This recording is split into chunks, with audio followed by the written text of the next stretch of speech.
നമസ്കാരം, ഞാൻ doctor Poornima Narayanan, consultant neurologist, Diamond Health Care, Vadakara. ഇന്ന് ഞാൻ സംസാരിക്കാൻ പോകുന്നത് കുട്ടികളിലുള്ള അവസ്മാരത്തിനെ കുറിച്ചാണ്. എന്താണ് അവസ്മാരം?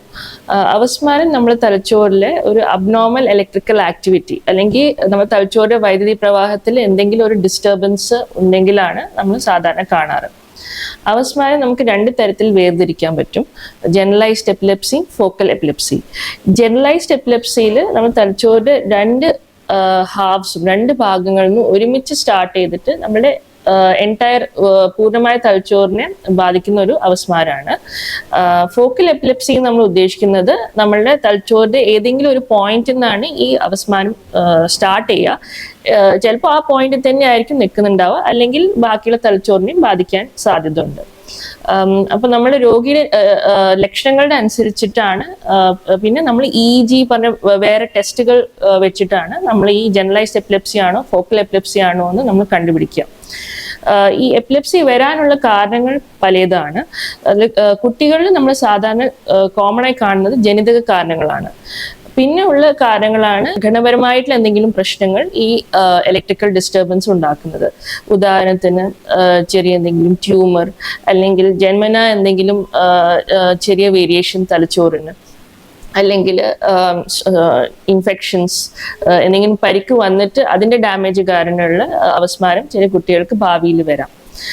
അപ്പോൾ ഇത് നമ്മൾ പല ടെസ്റ്റുകൾ, ഉദാഹരണത്തിൽ MRI, CT സ്കാൻ, ഇതൊക്കെ വെച്ചിട്ടാണ് നമ്മൾ കണ്ടുപിടിക്കുക എന്തെങ്കിലും ഗുണപരമായ വ്യത്യാസങ്ങൾ ഉണ്ടോ നോക്കുക. പിന്നെ ചില ജനറ്റിക് ടെസ്റ്റ് ഒക്കെ ആവശ്യമുണ്ടെങ്കിൽ നമുക്ക് ചെയ്യാം. കുട്ടികൾക്ക് ഓരോ പ്രായത്തിനും അവസ്മാരത്തിന് ഡിഫറെന്റ് കാരണങ്ങളാണ്. ചില അവസ്മാരങ്ങൾ നമ്മൾ ചെറിയ പ്രായത്തിൽ കാണുന്നത് ഒരു സർട്ടൻ ഏജ് വരെ ഉണ്ടാവും, പിന്നെ അത് തനിയെ ശരിയാവാറുമുണ്ട്. ഉദാഹരണത്തിന് നമ്മൾ 5 വയസ്സിന്റെ താഴെ കുട്ടികൾക്ക് കോമൺ ആയിട്ട് പനിയുടെ കൂടെ അവസ്മാരം കാണാറുണ്ട്. അത് യൂഷ്വലി ഒരു 5-6 വയസ്സിന്റെ ശേഷം നിൽക്കാറാണ് ചെയ്യാറ്. അതേപോലെ തന്നെ ചില കുട്ടികൾക്ക് ഒരു 8-9 വയസ്സിൽ ഉറക്കത്തിൽ വല്ലപ്പോഴും വരുന്ന ഒരു അവസ്മാരം കാണാറുണ്ട്. ബിനൈൻ റിലാന്റിക് എപ്പിലെപ്സി എന്നാ പറയാ. അത് യൂഷ്വലി ഒരു 10 വയസ്സോ 12 വയസ്സോ കഴിഞ്ഞാൽ യൂഷ്വലി ആ അവസ്മാരം നിൽക്കാറുണ്ട്. ഇത്തരം അവസ്മാരം ചില ബിനൈനായ, നമ്മൾ പേടിക്കേണ്ട ആവശ്യമില്ലാത്ത അവസ്മാര രോഗങ്ങൾ കുട്ടികൾക്ക് കാണാറുണ്ട്.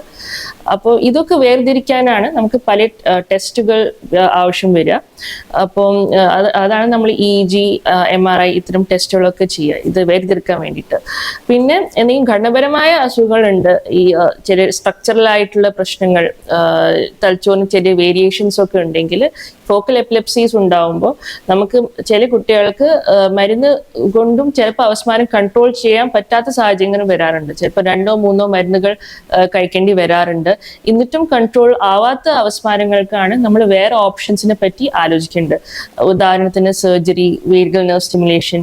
കാരണം നമുക്ക് ഒരു പ്രത്യേക ഭാഗത്തു നിന്ന് അവസ്മാരം വരികയാണെങ്കിൽ മരുന്ന് റെസ്പോൺസും ഇല്ലെങ്കിൽ നമ്മൾ ആ ഭാഗം എടുത്ത് കളഞ്ഞാൽ നമുക്ക് ചിലപ്പോൾ അവസ്മാരം പൂർണ്ണമായിട്ട് ക്യൂർ ചെയ്യാൻ തന്നെ പറ്റാറുണ്ട്.